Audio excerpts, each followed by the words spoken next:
You're listening to the Decisive podcast, insights and analysis to empower confident decision making.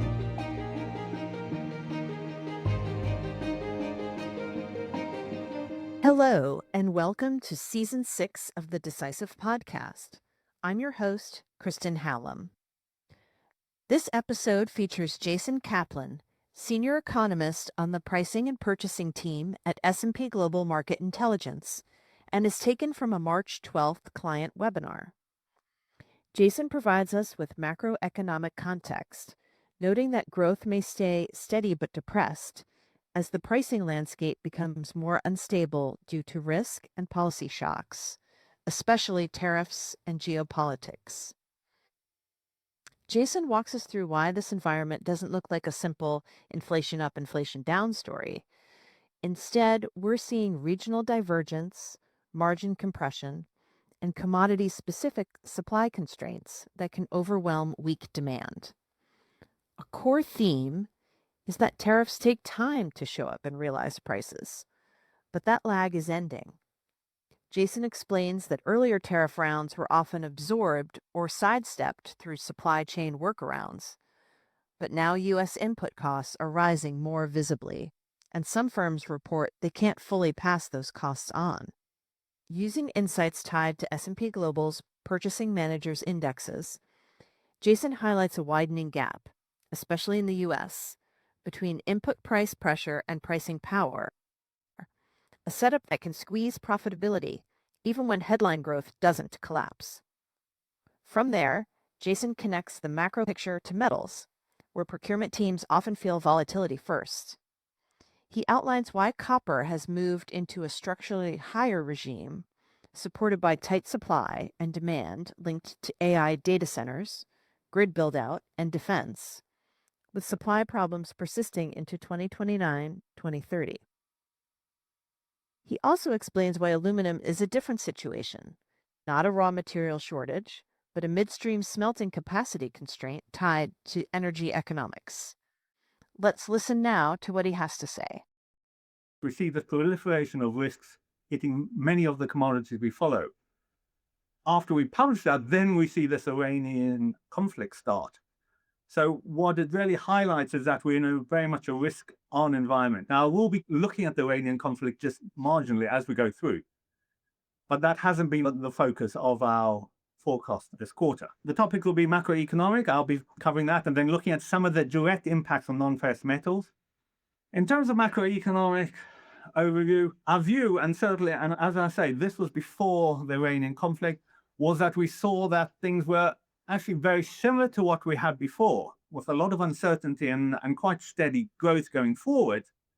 But as I say, this is risk-on environment, which is feeding into many of our commodities. When we go back and think about what our predictions were, these were the predictions from the end of 2025, and seeing how we're doing in terms of what is transpiring over 2026, I think many of them hold and perhaps are becoming more established. We are seeing manufacturing, construction, they are continuing. And we have been somewhat surprised by the strength of how well economic growth has stood up and has improved slightly more than we had thought it was going to be. But really, apart from defense and AI, much of the economic growth has been almost flat. As part of some of these policy shifts we're seeing, and things like tariffs and regionalization, we are seeing different markets move somewhat differently. And this is a new development or a strengthening of development we had historically, but had largely gone away as globalization had happened and most of the world moving in step. And one of the key drivers of that is tariffs. And I'll come to that in a moment. But now, a year or so since the latest bout of tariffs has started, we can now show how tariffs are affecting both prices and demand in specific sectors. And I will say that, unfortunately, if we're in the US, we have seen a long lag before these tariffs have started feeding into prices. But now we can clearly see that has started. So our view is actually a lot of the pain which US manufacturers potentially will feel hasn't yet appeared. So all in all, we believe on many of the same drivers that we saw last year with relatively little change. So I just wanted to look at as I say, tariffs. Given that we have had a year since they were bolstered or started coming in more strongly, we can actually see if that impact has featured either in prices or in supply. In this case, aluminum. When they were in the first time Section 232 was used, we did see prices rise very quickly to what the tariff rate was, and then fall down as things like the USMCA allowed companies to avoid the tariffs by perhaps going downstream or using Mexico and Canada as their supply base. Since the new regime has developed or added to them and the tariff rate on aluminum has risen to 50%, it has been a lag. It wasn't as quite as reflexive all the way up to 50%, but we are now at that level. I will say the last month can be a bit polluted, so we discount that slightly until we confirm those numbers. The other thing to note is how effective it has been on imports. In September 2025, we saw tariffs of 50% bought in on copper-intensive products, and that included things like cable and wire. Theoretically, materials that are needed for AI and the building out of data centers. But the impact on imports has been extreme. Look, we saw a little bit of rise before they came in, and then a virtual collapse of it. Now, these are the US numbers. The Canadian numbers are a little more optimistic in saying that they exported more than this number is showing, but it's not much.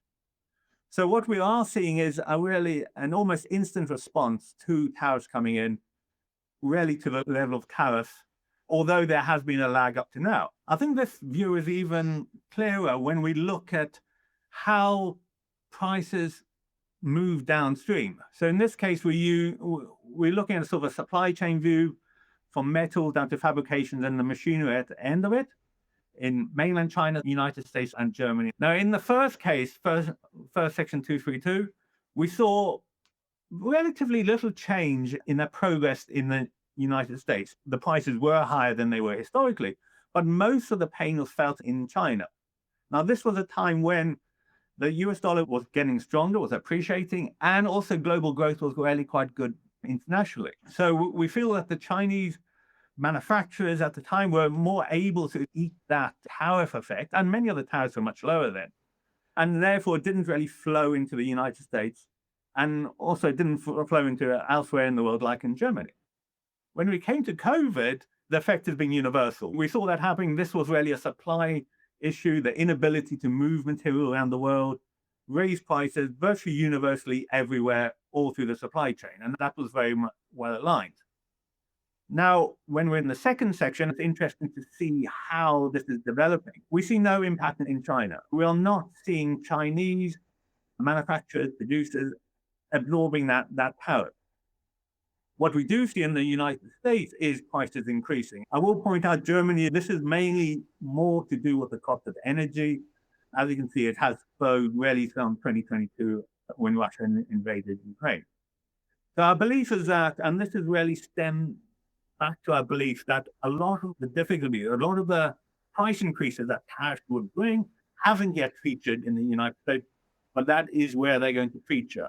And they're not going to be featuring in places like China going forward. So overall, and this is our summary, is we do see economic growth continuing, but we do see significantly more volatility and risk. They haven't intensified.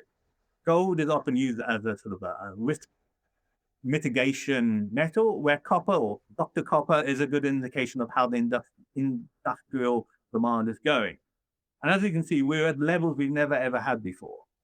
So the movement to the gold, the desire to reduce risk, is more advanced than historically we've had, except at various similar crises in the past. So we believe that flight to safety will continue. We believe growth will not really recover. And therefore, we believe the price environment should be relatively stable going forward, except for some of these risks we're seeing at the moment. It is important to mention that we produced our forecast, which we started really at the start of February, and takes about a month. We submitted it a couple of days before the Iranian conflict began. As such, our forecast at the moment doesn't contain the impacts of the ongoing conflict. We have a lot of uncertainty of how that conflict is developing or what the implications will be. But the numbers we have published today do not include it. Now, our macro team, so the S&P Global Macro team, are developing their numbers. They're trying to understand what the implications will be.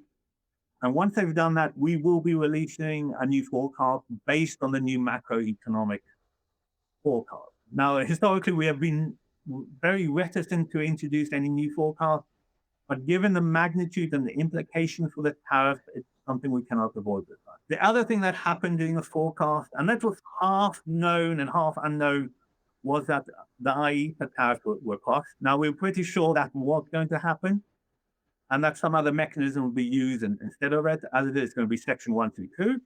And so our forecasts have this embedded. It wasn't explicitly mentioned in many of the forecasts, but the impact is going to be almost non-existent if it transpires as we expect. So we've already seen today that a new swathe of Section 301 tariff investigations were started. We have about 150 days until Section 122 sort of finish, and by then we expect these more durable tariff regimes to be in place. But the impact, there are some differences, but in fact the impact on prices is going to be very serious. So going back to what we're seeing happening, one of the things we do as a company is the purchasing manager indexes. We ask purchasing managers, what are they seeing? And one of the questions we ask is, how are your input prices changing? And how are your output prices changing? So how are you able to pass on those costs to your customers? Are they accepting them? Both the Eurozone and mainland China, it's about 50. So basically, half of people saying prices are relatively stable, but also that's also on the outside price, we're able to pass on those prices. Where the main difference is in the US. This is where they are saying they are seeing input prices rising, so their costs are going up, but the ability to pass on those costs is less than that. Japan also is in a similar boat, but that related not to things like tariffs, but their currency and also the relationship with some of their nearby neighbors. So this is on manufacturing, this is producing products. We see a similar sort of view on services.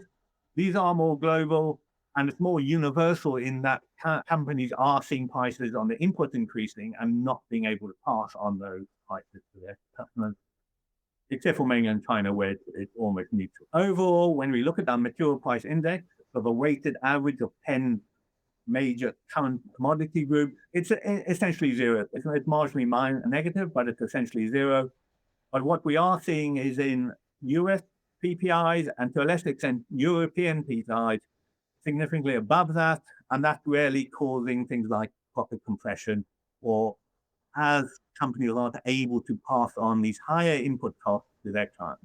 And I will say this before the Iranian conflict, that these numbers will be degraded or downside going forward, but we're not seeing a sort of a massive step back or contraction in economic growth, but it's certainly not as strong as we had it really at the start of 2025, but actually marginally better than it was at the end of 2020. That was a counter to the macroeconomic data. As I say, as soon as we're ready and as soon as we know what we think is going to be the impact of the Iranian conflict, then we'll be publishing new numbers and we'll be introducing that into our forecast.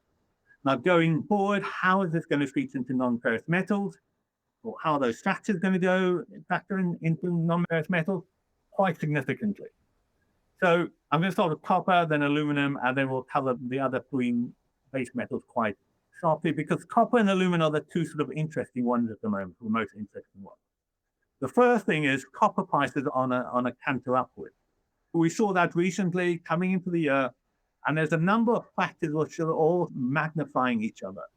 And this is why, although we see a low growth environment in many commodities, the risk premiums are really quite significant. Coming into the year, what was already a tight environment, really disappointed because of the problems caused by the Grasberg mine accident, were then exacerbated by the return of some purchasing in January and the enhancement of speculators seeing this as an opportunity incoming.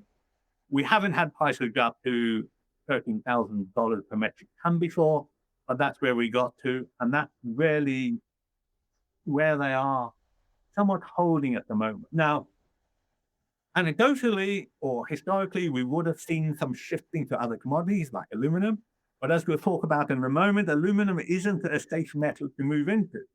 And so what we're seeing is a lot of companies refusing to take the chance of moving to another commodity for fear that's going to be as bad or as difficult as copper without all the advantages of copper. So we don't see prices coming down quickly. There is some positive news coming in the sense that like speculation is paying off, profits are being taken, positions are being closed. And we are seeing additional material coming on to sort of help balance that supply-demand balance. But it's not going to be a quick retraction.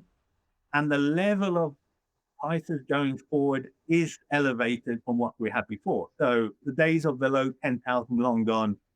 And by 2029, 2030, we are still have an underlying supply problem that isn't being resolved and will cause further prices going forward. When I talk about the positive news, the high price is clearly making a case why the miners should try to produce as much copper as possible. And so they are starting to turn in surpluses. Now, the drop-off in well-defined consumption in the last quarter is a worry in the sense that if demand has dropped fairly significant in one quarter, it might indicate that there are consumption problems that we aren't picking up yet. By the way, not faking that, the surplus production has fed into inventories, and then a number of weeks which are called held inventories are at some of the highest levels we've had for quite a while, should indicate that prices will ease a little bit. And then with the help of, as I say, reduced speculation and reduced risk, we should have them coming down, but certainly not to levels we've had them. Moving on to aluminum, this is a two-part problem. One part for the most or the whole world, and then another one for buyers in the United States. Yeah, prices are again somewhat elevated. This is caused by supply, not from bauxite or aluminum, which is actually in plentiful supply at the moment, but in the midstream. We're seeing a lack of capacity in the smelting.